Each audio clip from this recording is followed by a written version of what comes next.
यं ब्रह्मा वरुणेन्द्ररुद्रमरुतस्तुन्वन्ति दिव्यैस्तवैर्वेदैः साङ्गपदक्रमोपनिषदैर्गायन्ति यं सामगाः ध्यानावस्थिततद्गतेन मनसा पश्यन्ति यं योगिनो यस्यान्तं न विदुःसुरासुरगणा देवाय तस्मै नमः।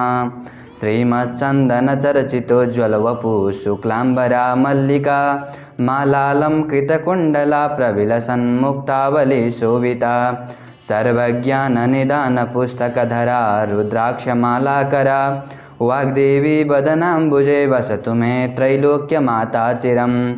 मूकं करोति वाचालं पङ्गुं लङ्घयति गिरिं यत्कृपातमहं वन्दे परमानन्दमाधवं। नमो भगवते तस्मै व्यासायामिततेजसे यस्य प्रसादात् वक्ष्यामि नारायणकथामिमां। नारायणं नमस्कृत्य नरं चैव नरोत्तमं देवीं सरस्वतीं व्यासं ततो जयमुदीरयेत्। ओं श्री स्वस्थानी देव्यार्पणमस्तु। अथ पञ्चदशोऽध्यायः। कुमारजी आज्ञा गर्नुहुन्छ, हे अगस्त्य मुनि, एक दिन पार्वतीले बुकुवा धस्ता निस्केको मैले मूर्ति बनाई द्वारमा पाले राखेकी थिइन्। महादेव बाहिरबाट आएर भित्र जान खोज्दा त्यस मूर्तिले जान दिएन र त्यससित युद्ध गरी त्यसको शिर छेदन गरी भित्र जानुभयो। अनि पार्वतीले महादेवसित द्वारमा कोही बसेको थिएन भनी सोधिन् र महादेवले त्यसको त मैले शिरछेदन गरेर आएँ भन्नुभयो। अनि पार्वतीले त्यो त मेरो पुत्र हो, किन शिरछेदन गर्नुभयो भनी पुत्र भावले स्नेह र शोक गर्न लागिन्। अनि महादेवले, हे पार्वती, मैले थाहा नपाएर त्यस्तो गरेँ, बचाइदिन्छु, शोक नगर भनी बुझाइ आफ्ना गणहरूलाई डाकी, हे गण हो, चारै दिशामा गई पहिले जे भेट्दछौ त्यसैको शिर छेदन गरेर ल्याऊ भनी चन्द्रबाण दिएर पठाउनुभयो। गणहरू जो आज्ञा भनेर चारै दिशामा हेर्दै जाँदा निकै केही बेरपछि एउटा हात्ती फेला पारे र महादेवको आज्ञा अनुसार चन्द्रबाण प्रहार गरे। त्यो बाण गएर हात्तीको गर्दनमा लागेर शिरछेदन भयो र एउटा मात्र दाँत भएको अग्लो र राम्रो थियो। त्यस्तो हात्तीको शिर लगेर महादेवको अगाडि राखिदिए अनि हामीले यही पायो भने बिन्ती गरे। तब श्री महादेवले हात्तीको शिर मृत मूर्तिमा जोडेर जीवित पारिदिए। त्यही मूर्तिको नाम गणेश भई पार्वती पुत्र कहलाए। त्यसपछि महादेव पार्वतीसित मात्र भुलेर भित्र नै रहन लागे। महादेव बिना यो ब्रह्माण्ड संसारको रक्षा कसरी होला? अतः यस्तो विचार गरेर इन्द्रले अग्निलाई डाकेर, हे अग्नि, तिमी गएर महादेवलाई बाहिर ल्याउने काम गर भनी अग्निलाई अराए। इन्द्रको वचन सुनि अग्निले हवस भनी कैलाश पर्वतमा गएर भित्र जान लाग्दा द्वारपालले जान दिएन र वायु रूप भई ताल छिराउने पालबाट भित्र पसेर भिक्षुक रूप भई महादेव पार्वती एकान्त गइरहेको स्थानमा पुगे। त्यस्तो किसिमले भित्र आएका अग्निलाई देखेर महादेव विषय भस्म गर्न लाग्नुभयो। तब जगदात्मा पार्वतीलाई दया लाग्यो र बिन्ती गरिन्, हे नाथ, भिक्षा माग्न आएका भिक्षुकलाई भस्म पार्नु अनुचित हो, नजानेर आएछन्, बरु केही दिउँ र जाउँ भनिन्। अनि महादेवले आफ्नो हातमा वीर्य थापेर लौ भिक्षाले भनेर दिनुभयो। अग्निले पनि त्यो वीर्य निलिदिए। शिवको अमोघ वीर्यले अग्निलाई गर्भ रह्यो र अग्नि डराइयो, अनर्थ हुन लाग्यो भने त्यहाँबाट गङ्गाको किनारमा गएर उसको झाङमा उकेलिदिए। त्यो वीर्य आगो बले चाहिँ बलिरहेको थियो। सप्तऋषिका पत्नीहरू गङ्गा स्नान गरेर फर्कदा आगो बलेको देखेर कसले आगो बालेर गएछ ताप्न जाउँ भनेर गए। एउटीले चाहिँ अर्काले बालेको आगो ताप्नु हुँदैन भने गइनछ। छजना आगो तापेर घर गए। ती आगो ताप्ने जतिलाई गर्भ रह्यो र ऋषिहरूले थाहा पाए तिमीहरूलाई कसरी गर्भ रह्यो भनी सोधे। ऋषि पत्नीहरूले केही उत्तर दिन सकेनन् र ऋषिहरू रिसाई श्राप दिए। अनि ती ऋषि पत्नीहरूले त्यो वीर्य गङ्गामा उकेली आकाशमा गएर षट्कृतिका तारा भइरहे। त्यही वीर्यबाट षट्वक्त्र अर्थात् छमुख भएका कुमार उत्पन्न भएर गङ्गाका पुत्र भई श्री महादेव कहाँ कैलाशमै रहे। उसपछि कुनै दिन महादेवले गणेश र कुमार दुवैलाई डाकेर आज्ञा भयो, हे गणेश, हे कुमार, तिमी दुवैजना गएर सुमेरु परिक्रमा गरेर आओ। जो पहिले आउला त्यसलाई वरदान दिनेछु। यति श्री महादेवको आज्ञा सुनि कुमार मयूरमा चढेर सुमेरु परिक्रमा गर्न हिँडे। कुमार हिँडेको देखेर गणेश आत्ती अब कसो गर्नु भन्दै आफ्नो वाहन मुसो छेउ गए। मुसोले गणेशलाई चिन्तित देखेर, हे विनायक, किन चिन्तित हुनुभयो? के आपत आइपर्यो भनी सोध्यो। अनि विनायकले भने, सुमेरु परिक्रमा गरेर आऊ भनी महादेवले आज्ञा भएको र कुमार हिँडिसकेको सारा कुरा सुनाइसके। अब कसो गरौँ त?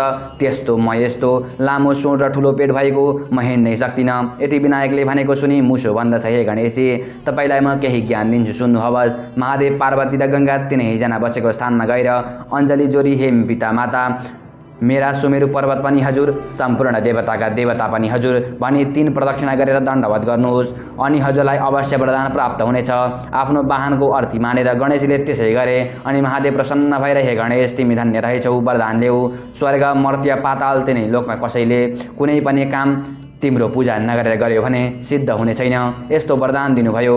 उता सुमेरु परिक्रमा गर्न गएका कुमार आइपुगेनन् र गङ्गाले महादेवसित बिन्ती गरिन्, हे जगदीश्वर, गणेशले वरदान पाए तर मेरो पुत्र कुमार आइपुगेन।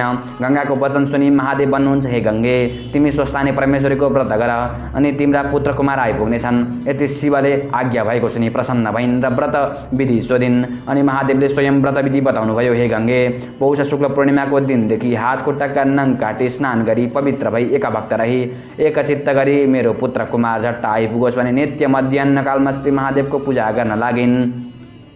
महिना दिन भयो र माघ शुक्ल पूर्णिमाको दिन अष्टोत्तर 100 रोटी, अष्टोत्तर 100 बेली पुष्प, अष्टोत्तर 100 अक्षता, अष्टोत्तर 100 पान, अष्टोत्तर 100 कुडका सुपारी, पञ्चामृत वस्त्र, फूल, फल फूल, धूप दीप नैवेद्य आदि समस्त वस्तु तयार पारेर आरसीमा ओमकार लेखी स्वस्थानी परमेश्वरीको पूजा गरिन् र अर्घ्य दिई स्तुति गरिसकेर प्रसाद झिक्न लाग्दा स्वस्थानी परमेश्वरीको व्रतको प्रभावले कुमार आइपुगे। अनि गङ्गाले धन्य श्री स्वस्थानी परमेश्वरी भनी आफ्नो पुत्रलाई प्रसाद र आशीर्वाद दिन्। अनि कुमारले महादेव कहाँ बिन्ती गरे, हे पिता, म पनि वरदान पाऊँ। अनि महादेवले आज्ञा भयो, हे कुमार, स्वर्ग, मर्त्य, पाताल तिनै लोकमा कसैले केही काम गर्दा पहिले तिम्रो पूजा नगरेर गरे भने त्यो कार्य सिद्ध नहोस् भनी वरदान दिनुभयो। यति कथा सुनिसकी अगस्त्य मुनि बिन्ती गर्दछन्, हे कुमार, तारकासुर दैत्यले कसको तपस्या गरेर वरदान पाई अमरावती समेत लियो, फेरि त्यसलाई कसले र कसरी मारे र इन्द्रले अमरावती प्राप्त गरे, यो वृत्तान्त आज्ञा गर्नुहोस्। यति अगस्त्य मुनिको बिन्ती सुनि कुमारजी आज्ञा गर्नुहुन्छ, हे मुनि, कश्यप ऋषिको पुत्र तारकासुर एक दिन दुग्ध प्रभात तीर्थमा स्नान गर्न गएको थियो। त्यही पेची मुनिले तपस्या गरेको देखेर उसलाई पनि तपस्या गर्न मन लाग्यो र पेची मुनिसँग सोध्यो, हे मुनीश्वर, तिमीले तपस्या गरेको देख्दा मलाई पनि तपस्या गर्न मन लाग्यो, अतः कसरी गर्ने हो? मुनिले भने, हे तारकासुर, तिमीलाई तपस्या गर्ने इच्छा भए यिनै दुग्ध प्रभा नदीको सिमरानमा हिमालय पर्वत छ, त्यही गई ब्रह्माजीको तपस्या गर। मुनिको उपदेश सुनि त्यतैबाट सरासर हिमालय पर्वत पुगी ठुलो कष्ट सहेर 1000 वर्षसम्म ब्रह्माको तप र आराधना गर्यो। अनि ब्रह्माजी प्रसन्न भएर सामुन्य आई आज्ञा भयो, हे तारकासुर, तिम्रो तपस्याले म प्रसन्न भएर वरदान माग। अनि तारकासुरले ब्रह्मालाई दण्डवत प्रणाम गरी बिन्ती चढायो, हे ब्रह्मन, हजुरले सृष्टि गरेका 5 वर्ष नागिसकेको कुनै पनि प्राणी मलाई सङ्ग्राममा मार्न नसकुन्, फेरि जसले मेरो शिर भुइँमा खसाल्ला त्यसको पनि तत्काल शिर फुटेर मरोस्, फेरि म समस्त देवतालाई जित्न समर्थ हौँ। त्यसो भन्दा ब्रह्माजी तथास्तु भनी ब्रह्मास्त्र समेत दिई अन्तर्धान हुनुभयो। त्यसपछि तारकासुर उन्मत्त भएर कसलाई तृण बराबर पनि नठानी अनेक दानव साथ लिई अमरावती गयो। त्यसरी सैन्यसहित तारकासुर आएको देखि देवराज इन्द्र रिसाई सकल देवता साथ लिई आफ्ना शस्त्रास्त्रले सङ्ग्राममा अघि सरे। दुवै पक्षको भयङ्कर युद्ध हुँदा देवताहरूले तारकासुरका कोटी कोटी सैन्य मारिदिए। आफ्ना सेना त्यसरी नाश भएको देखि तारकासुरले आफ्ना गुरु शुक्राचार्यलाई बिन्ती गरे, हे गुरु, देवताहरूले मेरा कोटी कोटी सेना मारिसके, के उपाय गरौँ? अब हजुरले हाम्रो उद्धार गर्नुभयो पर्यो। तारकासुरको त्यस्तो प्रार्थना सुनि शुक्राचार्यले सञ्जीवनी विद्याको प्रयोग गरेर जल छर्किदिन साथ मरेका दैत्य समस्त जीवित भएर फेरि युद्धमा अघि सरे। त्यसरी आफूले मरिसकेका दैत्यहरू फेरि शुक्राचार्यले बचाइदिएको देखि इन्द्र रिसाई ऐरावत हात्तीमा चढेर वज्र प्रहार गरे। यसरी देवता र दैत्यको 10,000 सम्म घोर युद्ध भयो। त्यसमा दुवै पक्षका कोटी कोटी सेनाको संहार भयो। दैत्यहरू मरे पनि शुक्राचार्यले बचाइदिने र देवताहरू मरेको मरै हुने भएर इन्द्र समेत समस्त देवता हार मानि स्वर्गबाट भागी गुरु बृहस्पति कहाँ गएर सङ्ग्रामको सारा स्थिति बताए। अनि गुरु बृहस्पतिले भने, हे सूर्यराज, यस सङ्ग्राममा तिम्रो विजय हुन सक्दैन, किनकि तारकासुर दैत्यले 1000 वर्षसम्म कठोर तप गर्दा ब्रह्माजी प्रसन्न भई मैले सृष्टि गरेका 5 वर्ष नागेका प्राणीले मार्न सक्ने छैनन्, यस्तो वर दिनुभएको छ। अतः तिमीहरू महादेवका शरणमा जाओ भन्दा देवताहरू त्यहाँबाट आई मर्त्यमण्डलको मृगस्थलीमा लुकेर बसेका थिए। देवताहरू भागेपछि तारकासुर तिनै लोकको राज्य भोगी सुखपूर्वक रहेको थियो। हे मुने, अमरा पर्वतीबाट लखेटिएका सुरेन्द्र धेरै कालसम्म त्यहीँ लुकिरहे। पछि एक दिन समस्त देवतालाई डाकेर भने, हे देवता हो, पापिष्ट तारकासुरले अमरावती खोजेर हामीलाई दुःख दिएको धेरै समय भइसक्यो। अब त्यसको संहार गरेर फेरि अमरावती लिनु पर्दछ। त्यो कसरी भने, महादेवका कुमार र गणेश 2 पुत्र भएका छन्, तिनले हाम्रो शत्रु तारकासुरलाई अवश्य मारिदिनेछन्। अब कैलाशमा महादेवसित आफ्नो दुःख बिन्ती गरौँ, यति सल्लाह गरेर सबै देवता सहित इन्द्र शिवजी कहाँ पुगे। अनि हे जगदीश्वर, पापिष्ट तारकासुरले अमरावती खोजी हामीलाई दुःख दिएको धेरै काल भयो। अब त्यसको संहार गरी समस्त देवताको कल्याण गर्नुहोस्। इन्द्रादि देवताहरूको त्यस्तो प्रार्थना सुनि महादेवले भन्नुभयो, हे देवता हो, तारकासुरलाई मैले मार्न हुँदैन, मेरा पुत्र कुमारले मारिदिनेछन्। अब समस्त देवता यक्ष गन्धर्व आदि कुमारलाई सेनापति बनाई युद्ध गर्न जाओ, पछि म पनि आउनेछु। यति महादेवको आज्ञा सुनि इन्द्रादि 33 कोटी देवता यक्ष गन्धर्व भूत प्रेत प्रथमगण समेत भई तारकासुरसँग युद्ध गर्न पिनाक धनु लिई प्रस्थान गरे। गणेशलाई भन्न बिर्सेछन्। अनि गणेशले आफ्नो वाहन मुसोसित भने, हेर मलाई वरदान दिएर पनि हेला गरे। गणेशजीको कुरा सुनि मुसोले भन्यो, हे विनायक, हजुरलाई अन्यथा गरेको होइन, भन्न बिर्से, म अहिले सम्झाएर आउँछु भनी गएर प्रस्थान गरिराखेको पिनाक धनुको ताँदो काटेर आयो। त्यस्तो देखेर देवताहरूले यो प्रस्थान भएन, विघ्न पर्यो भन्न लागे। तब महादेवले आज्ञा भयो, हे देवता हो, विघ्न परेको होइन, तिमीहरूले गणेशलाई भन्न बिर्सेछौ, उसलाई पनि लिएर आओ। यति महादेवले आज्ञा गरेपछि गणेश सहित सबै अमरावती युद्ध गर्न गए। देवता र दैत्यको परस्पर भयङ्कर सङ्ग्राम भयो। तारकासुर दैत्यले कुमारको रथ धचेटी 1 योजन पछि हटायो। त्यो देखेर कुमारले तारकासुरको रथ घचेटी 4 योजन पछाडि हटाइदिए। अनि तारकासुरले खड्ग प्रहार गर्यो। कुमारले आफूतिर खड्ग आएको देखेर कानसम्म धनु खिची तारकासुरको शिर भुइँमा पर्न नपाउँदै बिचैमै समाउनु भयो। गिण्ड युद्ध भुइँमा ढल्यो। त्यसरी तारकासुर मरेको देखेर अरू दैत्यहरू सङ्ग्रामबाट भागेर आफ्नो प्राण रक्षा गरे। अनि समस्त देवताहरूले धन्य धन्य कुमार भनी उनको गुणगान गर्दै कैलाश पुगे। यहाँ इन्द्रले बिन्ती गरे, हे ईश्वर, हजुरको कृपाले शत्रुको संहार गरेर आयौँ, अब आज्ञा पाए अमरावती जाने थियौँ। यति देवेन्द्रको प्रार्थना सुनि महादेवले तिम्रो राज्य निकण्टक हवस् भनी बिदा दिनुभयो।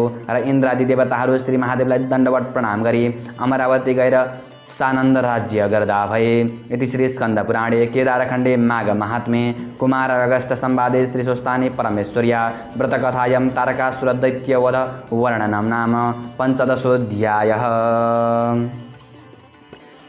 उपनयतु मंगलवः सकल जगन्मंगलालय श्रीमान दिनकर किरण निबोधित नवनलिन दल निवेक्षणः कृष्ण काले वर्षतु पर्जन्यः पृथिवी सस्यशालिनी देशोऽयं क्षोभरहितो ब्रह्मणा सन्तु निर्भयः अपुत्रः पुत्रिणः सन्तु पुत्रिणः सन्तु पौत्रिणः निर्धनः साधनाः सन्तु जीवन्तु शारदां शतम् तत्रैव गंगा यमुना च तत्र गोदावरी सिन्धु सरस्वती च तीर्थानि सर्वाणि वसन्ति तत्र यत्र च्युतोदार कथा प्रसंग या कुन्देन्दु तुषारहार धवला या शुभ्रवस्त्रावृता या वीणा वरदण्ड मंडितकरा या श्वेत पद्मासना या ब्रह्माच्युत शंकर प्रभृतिभिर्देवैः सदा वन्दिता सा मां पातु सरस्वती भगवती निशेषजाड्यापहा कायेन वाचा मनसीन्द्रियैर्वा बुद्ध्यात्मना वा प्रकृते स्वभावात् करोमि यद्यत् सकलं परस्मै नारायणायेति समर्पयेत्। ओम श्री स्वस्ता।